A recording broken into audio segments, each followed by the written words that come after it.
You're listening to the Flip Houses Like a Girl podcast, where we educate, empower, and celebrate everyday women who are facing their fears, juggling family and business, embracing their awesomeness, and wholeheartedly chasing their dream of flipping houses. Each episode delivers honest-to-goodness tools, tips, and strategies you can implement today to get closer to your first or next successful house flip. Here's your spiky-haired, breakfast taco-loving host, house flipping coach, Debbie DeBeery.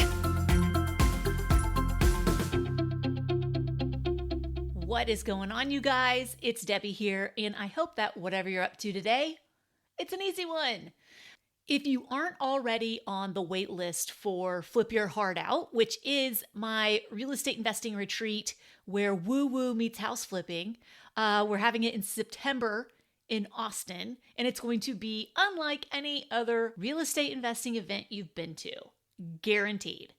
No sleazy selling, just good old-fashioned connection and creation and how to have a bigger impact on others' lives and your own.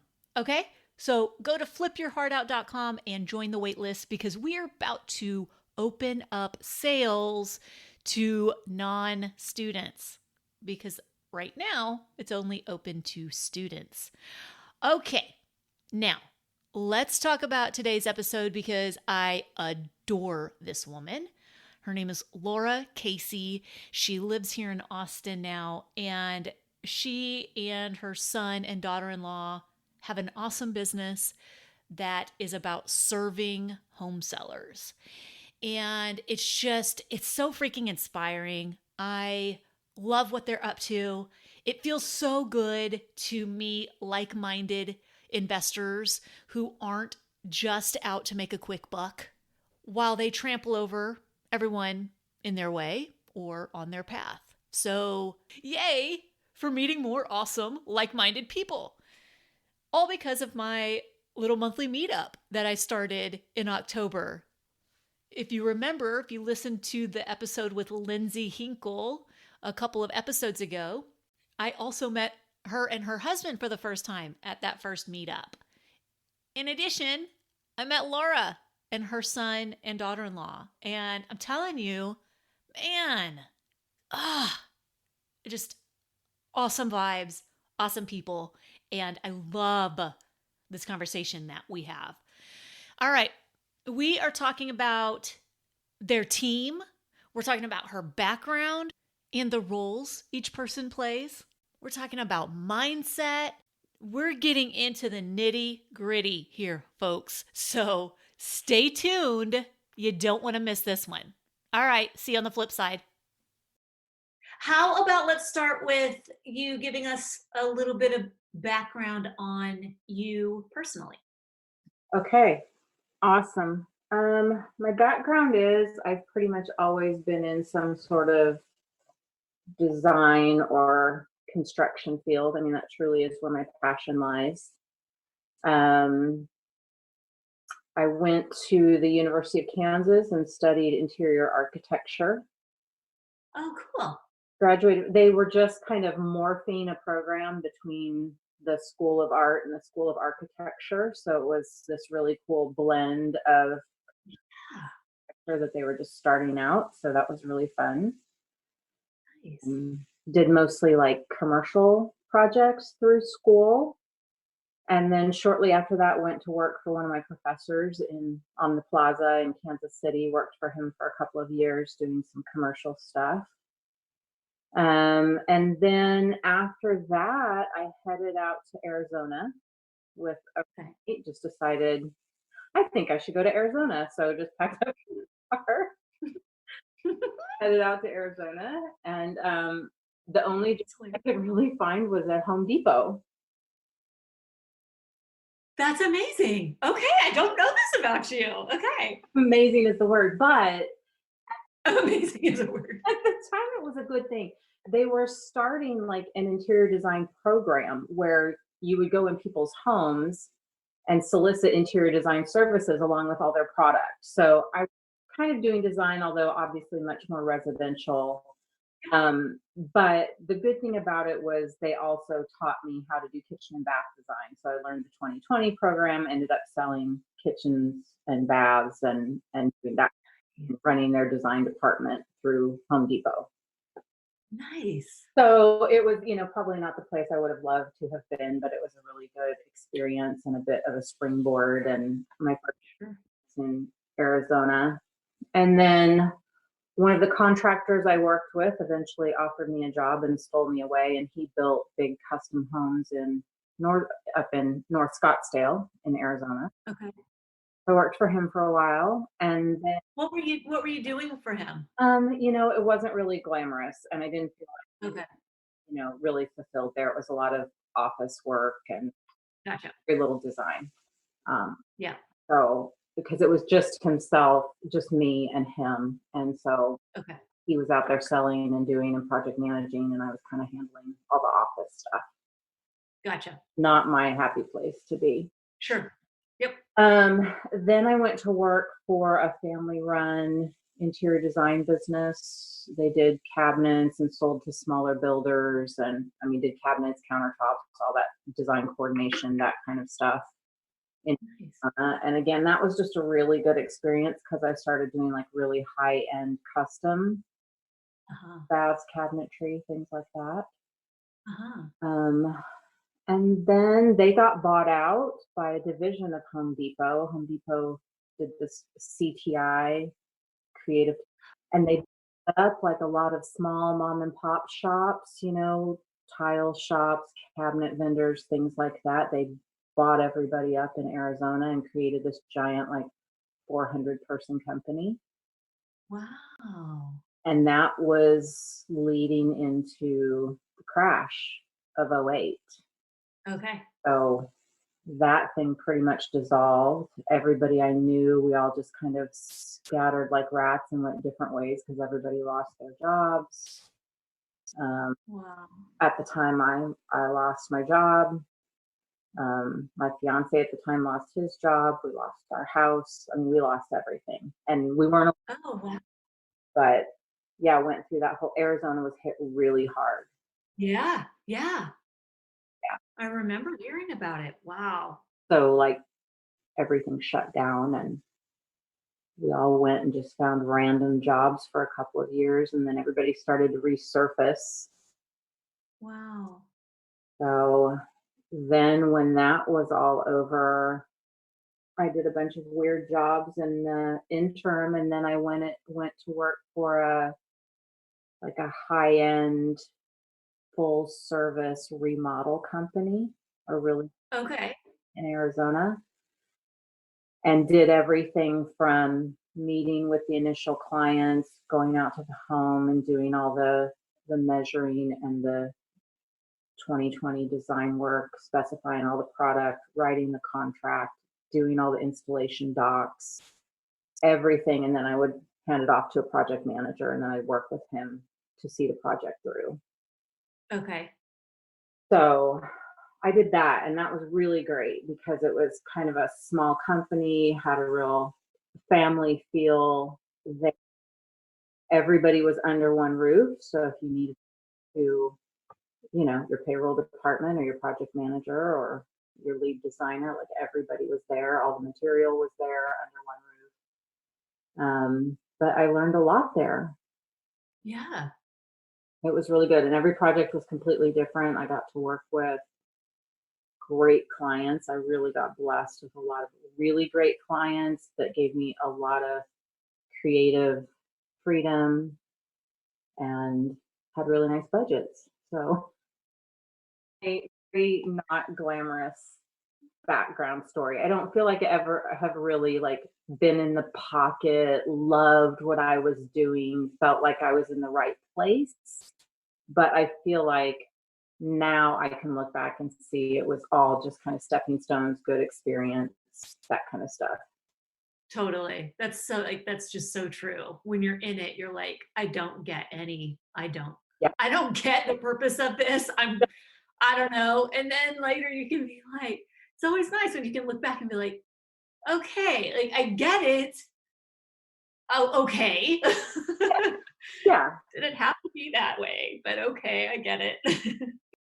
And I'm sure we might talk about it, and you and I have talked about it before. I also think that a lot of that kind of just contentment was staying in my comfort zone. Oh, I was perfecting a craft and skills, but it wasn't fulfilling because that would have meant taking more risks and having, oh my God. Yes, let's talk about that. we keep ourselves a lot. Yes, exactly. I just read a quote. Dang, I'm bummed that I'm not remembering who originally said it. I read it this morning, and it's basically like we get that. I get the notion of you have to get outside of your comfort zone if you're going to grow, and to advance in any way, you have to get outside of your comfort zone. And the quote was something like, basically, if you feel like you're stuck and you look at your day to day and you are not uncomfortable and you are not um, doing anything that feels stressful or causes anxiety or feels uncomfortable, then you're probably plateaued. Like you're probably not advancing. You're probably not going to basically reach whatever the goal is that you're after. And it's like, it's so true. I mean, it's cliche and it's so true equally. I 100% agree. In fact, you sent me a couple questions to think about, and I took some notes. And this morning, I even wrote one down because when I was at the gym yesterday, again, like I love the gym I go to. I love the routine. I love that I can measure how much weight, and now I lift this much weight so I can really see where I'm changing. But even with that, it's very easy to get in my comfort zone at the gym.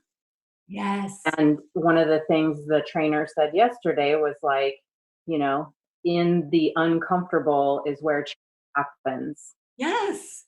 Our hearts are pounding out of our muscles, change is not happening. So you've got to, Right. my favorite quotes is like, getting, being comfortable, being uncomfortable or something. Yeah. I mean, every day I'm thinking about it.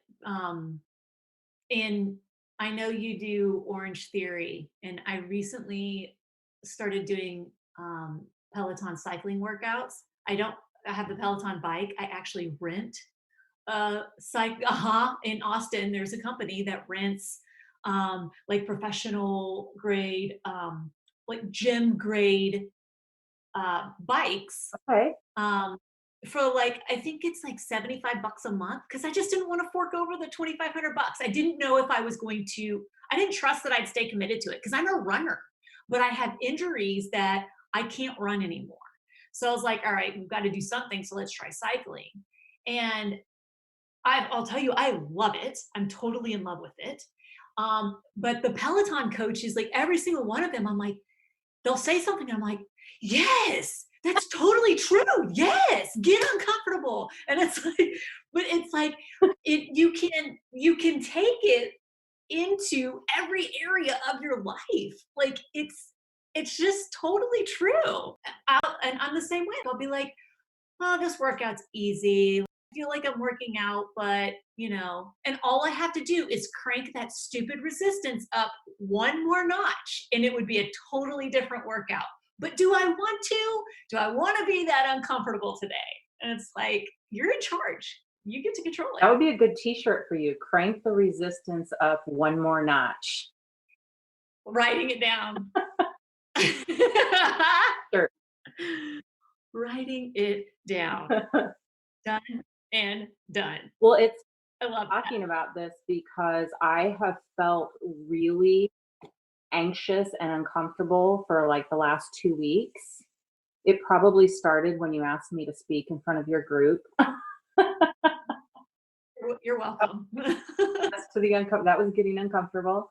But yesterday I was kind of doing some soul searching and realizing that we're in this very uncomfortable place with starting our new business, and they're Yes. known, and that was probably a lot of the feelings I was having, and that I just need to be okay with that because the growth is happening. Like I'm experiencing that right now, but when you're in the thick of it, it's seeing how badly you want to go back to your comfort zone.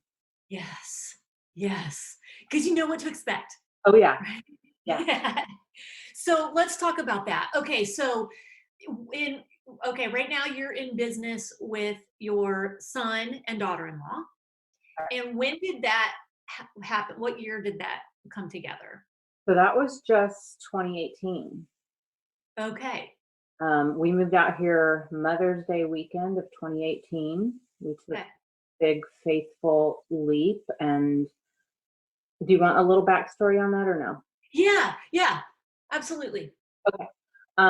So my son was working for a home buying franchise in Arizona. He was working for an owner and he was going out and basically being the buyer, meeting with the buying the properties for somebody else. He was doing the hardest part, I think. And he was really, really good at it. Yeah. And people quickly realized how good he was at it. So other people were calling him and trying to get him on board with them and their businesses. In the meantime, the man who owned the franchise in Arizona had a kind of a dormant franchise up in Portland, Oregon. And so he said, hey, would you want to go up there and check it out and see if you could make it work up there? So my son got the opportunity to go up there and we all tagged along for a summer up in Portland. I forgot about that. But my daughter-in-law, my mother went with us. So my son was there with 3 ladies.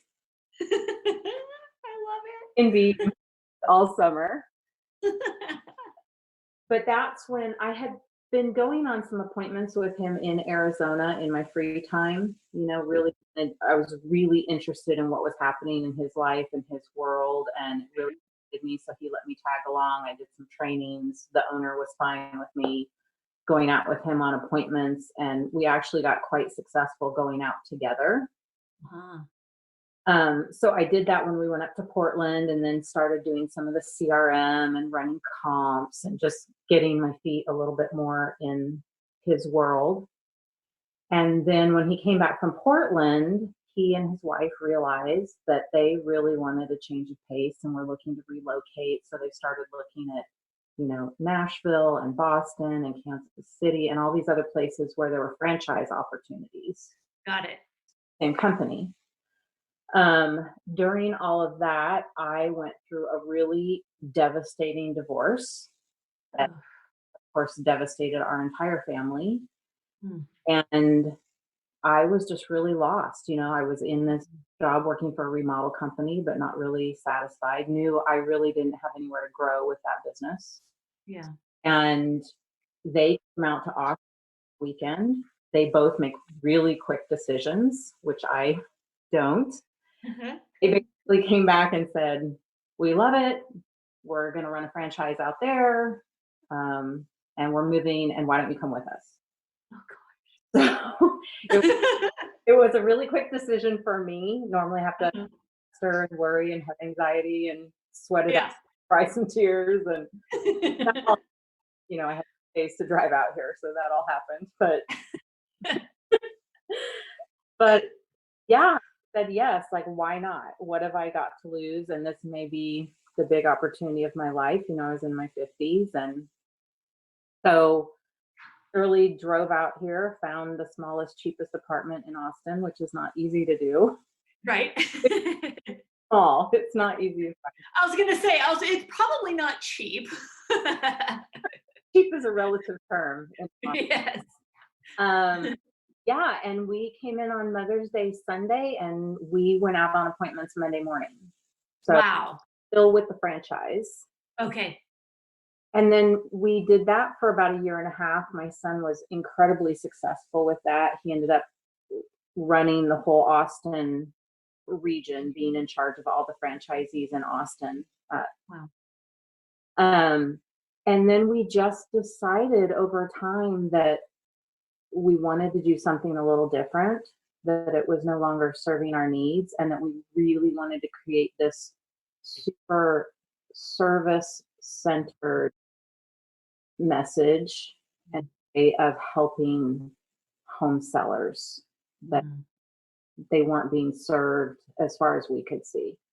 Yes. So that's kind of the creation of the new company and I what love that.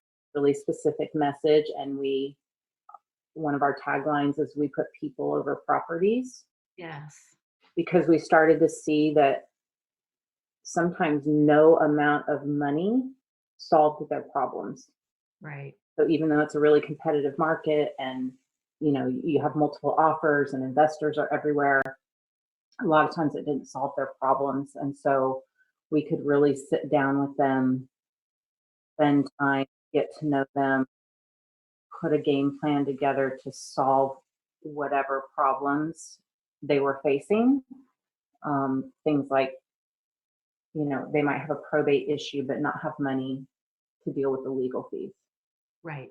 Or they were facing a foreclosure and needed to get in a new place and literally didn't have a penny in their pocket to pay for a down payment on an apartment or Right. to truck. Right. A lot of them needed a lot of patience, a really flexible close date that could change depending on their circumstances, or they needed to lease back the property after they sold it. They needed the cash in hand, but still needed to stay in the property. So we could just get really flexible and super creative and really just hold their hand through the process. I don't know that that's really the question you asked me, but that's No, yeah, it is. One of the things that I love about you guys, just like integrity and serving first and not being so pocket driven. And that's one of the biggest things when I was expo- so I wanted to be a real estate investor starting in 2003, and I didn't know what I meant by that. I had all these people telling me, you've got to buy short sales, you've got to invest in tax liens, you've got to buy foreclosures, you've got to do these. And I'm like, so all of that kind of sounds kind of like pushing paper to me. It doesn't sound like a relationship kind of connection, kind of business that is the connection is so important to me that every other strategy I tried, I was like, well, this sucks. Maybe I don't want to be a real estate investor. Because if this is what real estate investing is, this is gross. It doesn't feel good. Until I started flipping houses. And then that's when I was like, oh my God, I can actually make a big impact on local communities and I can serve people in a way that is meaningful to me. right. So I love that you guys lead with your heart, because it's one of the things that is harder for me to find, um, that's important to other investors. And it's like, it just makes me want to hang out and be in y'all's bubble all the time Well, because it feels so good. because we have that in common. And Yeah. I think when you spend some time with people, you can very quickly see like what their motives are and what they're driven Yeah. by, hearts at. And we Right. have tried very hard to create a tribe of like-minded, like Right. people. Yeah. It's important. I mean, it's like, I don't know. Another way works for some people. It just doesn't work for me. And so I'm glad that we found each other. Um, okay. So you guys moved to Austin and you're transitioning into your own company Right. now. And so it's the three of you. I want to talk about this piece because I think it's really great to learn more about what a team can look like and really how you guys can support each other, because there's not a person that can do every single thing necessary in this business as well as they possibly could. Like, you can't do everything 100%. Right. So I think it's great to hear how you guys are navigating that. What does y'all's team look like? Sure. So we actually now have 4. So we're Wow.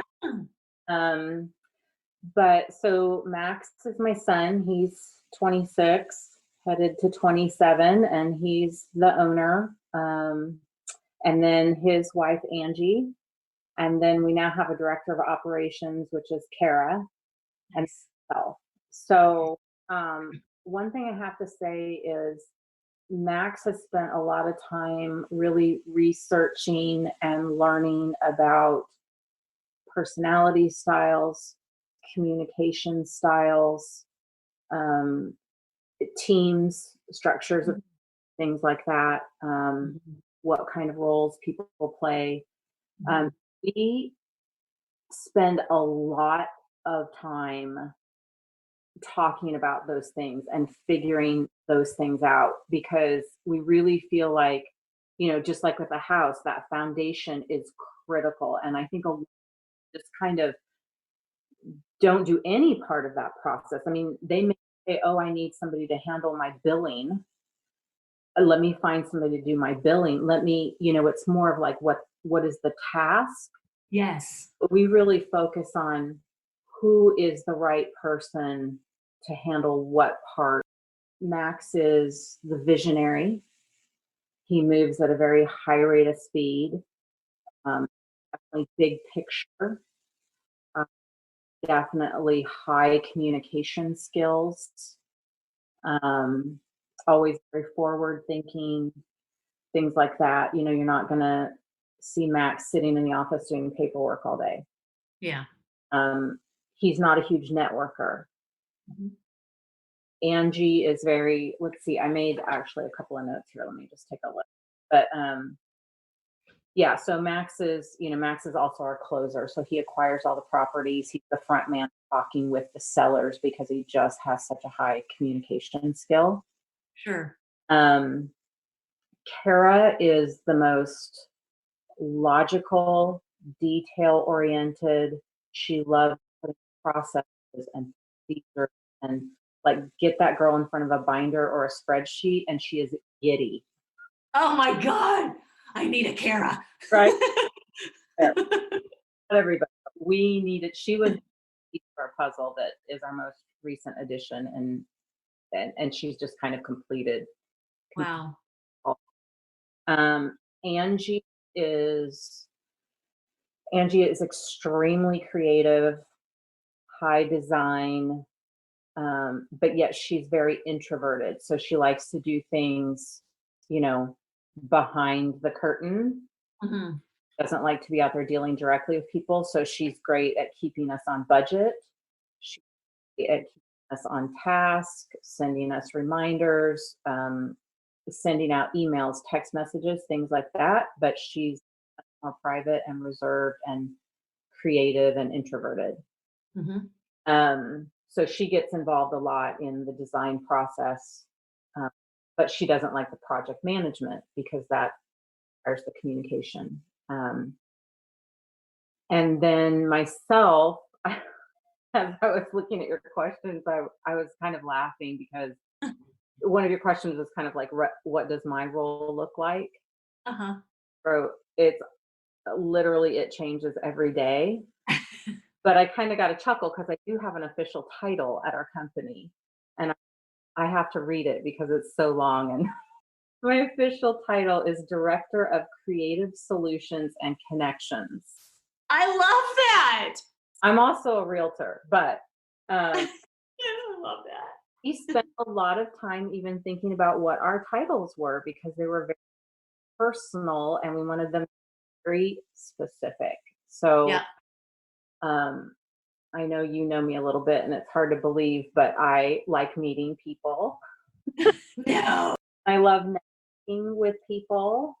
And like a really good day for me is if you were to come to me and say, I need a Kara. And I were to say, I have a Kara for you. Like that makes my day to be able to connect. You're a connector. Yeah, you're totally a connector. Yeah. Max will say I'm the who of the company. So he will say, we need a probate attorney. And I have to go out and I find a probate attorney. Or how can we possibly solve this? And we'll brainstorm some ideas. And I'll say, I'm going to reach out on social media. I'm going to call so and so. I'm going to call Debbie. Who do I know? Who can I reach out to?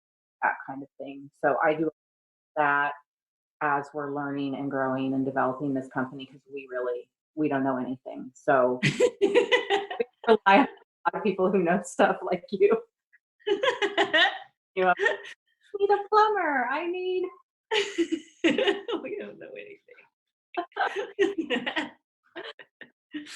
Oh. Yeah, those are kind of in general our roles. Everybody really has a lane that they and it's a lane they like to stay in. So Matt's very good about, where do we want to spend our day? How do we want to spend our time? What makes us happy? What energizes us? What gives us joy? How do we feel like we're contributing to the whole? Because he sits me down to do paperwork all day, I'm going to be miserable. Right. But you sit down, you tell Kara she has 8 hours of paperwork to do, and she gets her coffee and her treats, and she's excited. I'm happy doing pretty much anything with coffee and treats. Okay, so seeing how your team works, about how many projects are you guys working on at a time? And I know that might be different now because you're launching this new business, because you're not affiliated with the franchise anymore. It does vary quite a bit, but I'd say, we're not like a high volume kind of business. We might have 2 or 3 projects at a time, and we don't fully remodel everything. So we 1 or 2 big remodels in a year, might do, whatever, 5, 6, 7, 8, what we call light rehabs that are paint and carpet, that kind of thing. And might assign a bunch of them. Yep. Double close, things like that, just buy them and get rid of them. So our business is quite a mix of things. And going into the new business, our plan in the beginning is probably to do a lot more assignments and a lot more, quicker transactions, and not take on big remodels right now, because eventually that's a component we want to build of our business, to be able to handle our own remodels, but that will come with time. Gotcha. So really, when I think of you guys, I think your main, and tell me if I'm wrong, but I think your main business, your main focus is solving sellers' problems. And is that it? Okay. So the more sellers you can help, the bigger impact your business is making that you guys want it to make. So it makes sense to me that you're not rehabbing 80 something houses a year, because it's a different focus. Like, you're still helping those homeowners, but you can wholesale, you can assign contracts, and you can help more people, basically. Yeah.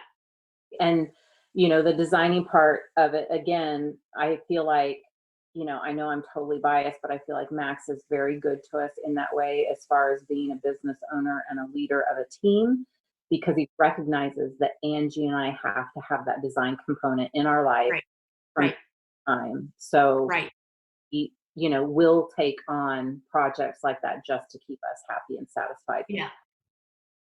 I was just going to ask about that, because like, as somebody who really likes the design piece, and who, I know for you guys, like, that's for you and Angie, that design, that creative expression, I get it. That's important.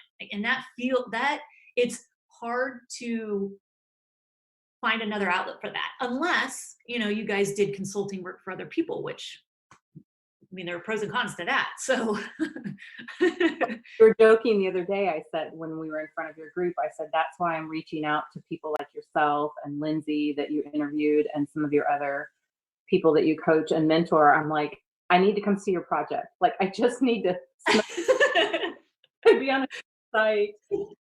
Kyle. I just need going on right now. You just need to smell that Drywall. I do. Sawdust. Get a little sawdust in your lungs. Just see a good dumpster and smell some bad plumbing, and life is good.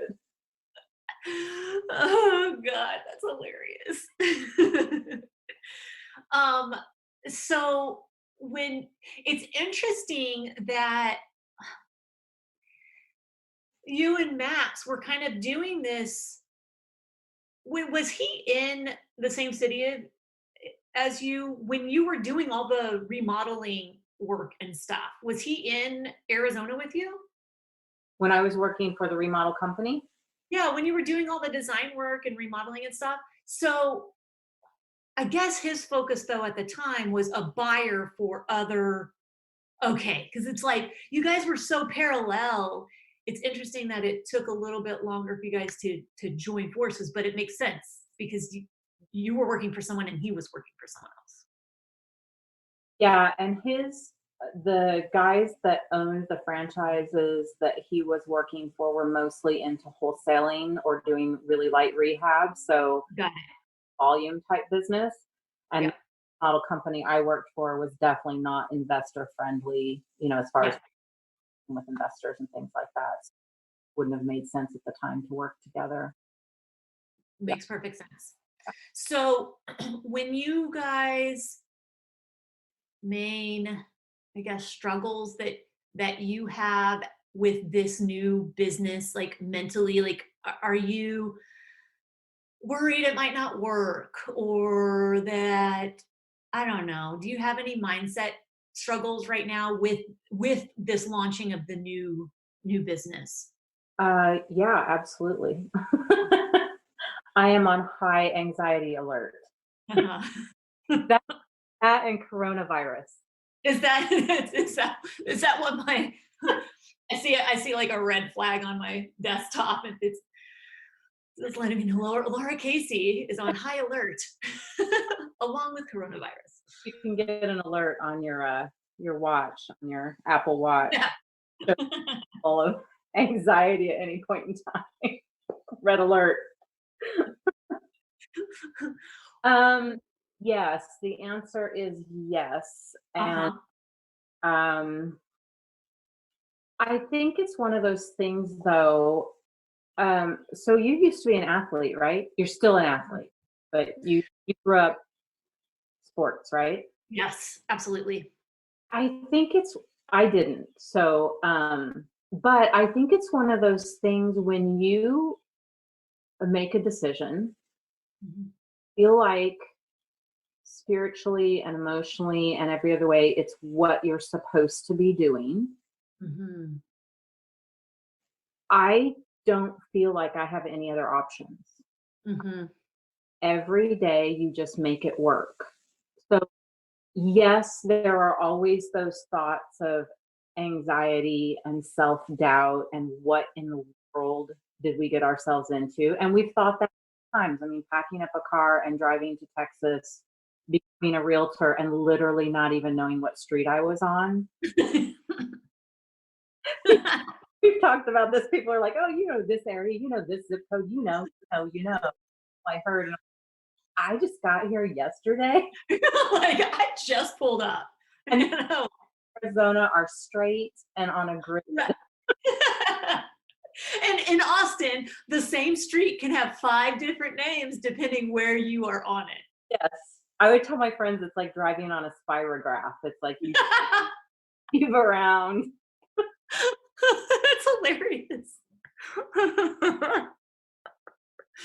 But Oh, that's always that's always there. You always question.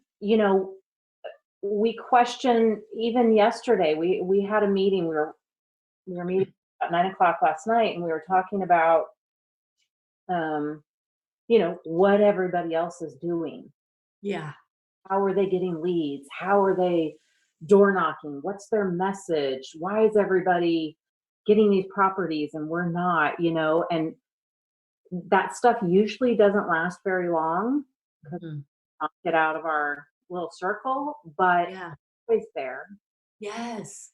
But I do think that what we have going for us is the vision Yeah. we are all laser locked and focused on what we're trying to do and what our message is. Yeah. Just it drives you, as I would imagine as an athlete, when you are focused on the result or the end goal or the team, Mhm. you it makes you get up and do things you don't want to do. Yes, absolutely. 100%. Absolutely. So that I want to know, I guess it's like I want to know what the difference is. So because there are people who want to, let's say they want to flip houses and they aren't, or they don't have that commitment, that look, you will, whatever you choose for your goal, whatever it is, if you keep showing up and you keep trying, you will achieve your goal. The only difference between someone who achieves their goal and someone who doesn't is the other person stopped trying. They gave up, and usually they gave up like a centimeter away from getting everything they wanted. So, but what is that? What is it in you? Is it not just because it's a big one? Is it that commitment to the mission and the message? That, I might be a combination because there's definitely that. I mean, we have spent a lot of time and gotten a lot of bumps and bruises figuring out exactly where we're supposed to be. mhm, And we feel like we have figured out the message and we figured out who we need to serve and how we need to serve, but we're still trying to figure out all the logistics and how to make that happen, you know? yeah, Um, I I know that for yeah, sure. yeah. So, um, so I definitely think that's a part of it, having that vision, feeling like Mhm, you are doing what you're meant to do, whatever that mhm, means to you. But sometimes I often think you really need to look at what your strengths and weaknesses are. For mhm, example, I have a lot of people come to me and say, "Oh, I want to flip houses," and they know how to run numbers and they know comps and they know, but maybe they aren't comfortable talking to people or networking or designing or, like you said, all these other things that people are trying to do on their own. mhm. So I feel very fortunate that I'm part of a team that I don't myself because I don't know that I would feel the same way if I like to think that if I had my vision, I would be that driven to get up and make it happen. But I very often am fortunate enough that I get to rely on other people. And when I'm, maybe having a rough time, there's somebody there to help me out or pick up the slack or to do some course correction or whatever the case may be. So when you're doing it alone, it's great to say, I think if you have the vision, you just get up every day and you make it happen. But I think especially when everybody has their strengths and weaknesses, you're get up and automatically want to focus on the things that you like to do. Right, Less you do have that ability or drive or whatever it is that makes you do the things you don't want to do. right. I think that's where a lot of people end up quitting before they're there because Yes. their need to enroll other people in their possibilities. And even if a really formal team, you have to have your tribe. You have to have other people you can rely on or reach out to. But if you do it all alone, I can easily see why people give up or fail. Yeah. Yep. I totally agree with that. Yeah. Yeah, it's hard. Hard to do it yourself. It is. It is. And it's not fun putting yourself out there. It's not fun, it's not fun showing up and not seeing results as quickly as you want. It's not fun not feeling like people are listening to you. It's not fun. But then that one time that you are able to help someone, it's like, holy crap, this is what I'm living for. Like, this is it. This is great. I was able to help this homeowner.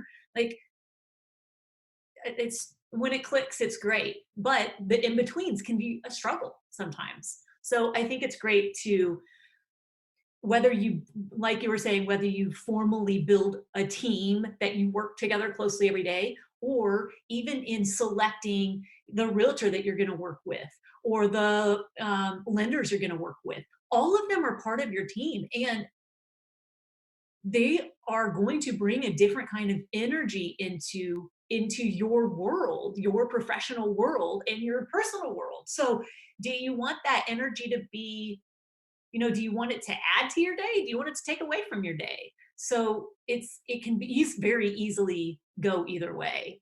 And I think regardless of whether you're building a team of, working with your family or close friends every day, or it's just people filling different roles, it's important to it's important that your visions align and that you're focused on the same thing, because otherwise it's just going to be so much friction, and you don't have to go it alone, and you have to have people around you that are supporting you. You have to, like, that whole notion of self-made, I think, is total BS.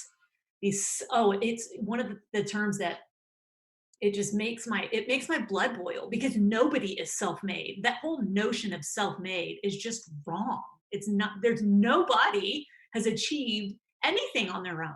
It's impossible to. Yeah. Impossible.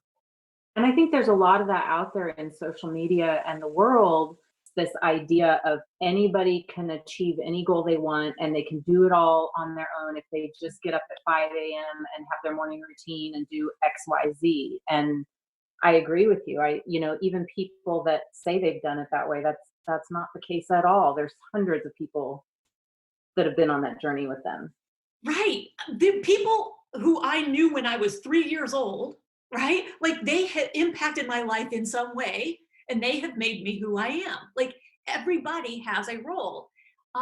Yeah, I think the DIY, like, I get it. I love it. The whole DIY movement, it's great. And it also presents this whole thing of, if you aren't doing it on your own, something's wrong, because you can just do it yourself and expect all the great things. And it's not, like, I feel like it's a little bit toxic. The messaging around it is a little bit toxic. But I like the whole it's like I relate it to the whole body image thing. It's like, it's kind of sending this message that it needs to be perfect, it needs to be polished, it needs to be, quick, that kind of thing. And it's like that's not the way this world works at all. It's messy and there's a lot of failure and there's, good days, yes, a lot of support and all that crazy stuff that's life. yes, exactly. Yes, it is messy. It just is. It's not going to be pretty. None of it's going to be pretty. If you want pretty, I don't know. Yeah. I don't know. I don't know what to tell you. Um, all right, I'm just being mindful of the time. Um, is there anything? This has been such an awesome conversation, by the way. I knew it was going to be awesome, and it's even better than I ever imagined. Is Thank there anything that you want to touch on or say as we wrap up the call? Um, no, I think the only other question that you asked me that might be worth just saying a few words about is you had asked about, are there any points of contention or things I've learned about myself or that we've learned like in working together as a family? And I definitely think that's a good point because it is tricky. For Yeah. We have a big joke in our family because my son Max will call me Laura if it has to do anything to do with business.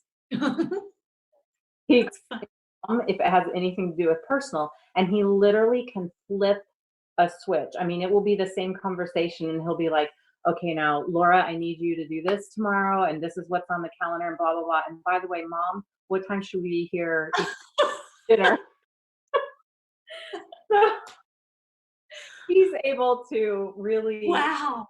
keep things in their proper place, but sometimes That's impressive, man. That's compartmentalization right there, Max. so not only working for family, but like, I'm a mom working for my son. So Right. it can get really tricky. But I think the one thing I've learned is definitely, patience, Mhm. um, I think we've all had moments where we've really had to check our ego at the door, Yeah. um, Hard. realize that everybody is doing their best, and Yes. a little love and patience and compassion and support. And there are times where we have to step in and handle things like a business and like a team working together and be able to have really sometimes difficult and frank conversations or change up our roles because something's not working. And Max is really good about not playing favorites. There have been times where he's had to put me in a position maybe Angie wasn't happy with, and vice versa. And times where he's had to take something off of somebody's plate and hand it to somebody else. And it's just business. And so you Yeah. really do sometimes have to compartmentalize that. But at the end, Yeah. still family, you still love each other, you know, Yeah. part of the family now. So Yeah. for the same way. But Yeah. That's another thing that I often hear. Don't mix business with family or friends. And I don't buy into that at all. I don't know who else you can trust more. I think you have to be cautious of anybody you go into business with, whether they're a friend or not. But the some there are some people who are just make blanket statements in general. And that's certainly one that I hear often, especially in this real estate investing world. Do not go into business with friends or family. And it's like, wow, uh, oh no, man. yeah, and I think for us, when I look back and think of how we weathered some of the difficult stuff, really is you have to be okay communicating. You have to be okay in your mind, but being very compassionate and mindful of the other person, just like you would in any relationship, but I think even more so in a family.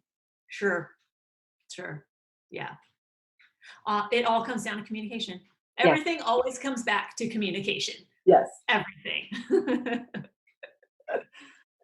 Awesome. You're awesome. I love you to pieces. I love your family. I love your family's business. I love it all. And thank you for sharing it with us, because I think there's so much, there's just a lot of insight and so much to learn. People could learn from this conversation. So thank you. You're welcome. I love you too. And I appreciate you getting me out of my comfort zone and asking me to do this. Appreciate the opportunity. On a really heartfelt note, we are very, very faithful people. And this whole journey has been, we feel like, driven by a divine power. Mhm. And I know you are part of that. You were Yeah. dropped into our laps, and I know that was no coincidence, no mistake. And I hope that we're BFFs forever and we can Always and forever. go build a super awesome container home community in Yes. Austin. Yes. Yes. And I feel the exact same way. It was not like you guys walking into that first meetup that I thought maybe nobody was going to show up to. Um, that was awesome. I was just like, oh my God, these are my people. And I had no idea they were here. I had no idea you existed. So I'm super blessed. Blessing to be there. I feel blessed to be a part of all of it. And I'm just so excited for your group and your people and for you. And I love being a part of it. So thank you. Thank you. I appreciate you. I hope you have an awesome rest of your day, and I'll see you for tacos soon. Yeah, I'm going to go do stuff I don't want to do today. Yes, I love it. Me too. Let's do it. Hey, cold calling. Yay. Oh, that's right. Oh man, that was something I wanted to talk to you about. Okay. We're going to have another conversation soon. Okay. Bye. Was that awesome or what? So good. Ah, man, I love her. Okay. That's it for this episode. Until next time, go out there, flip houses like a girl, leave people and places better than you find them, and make it a great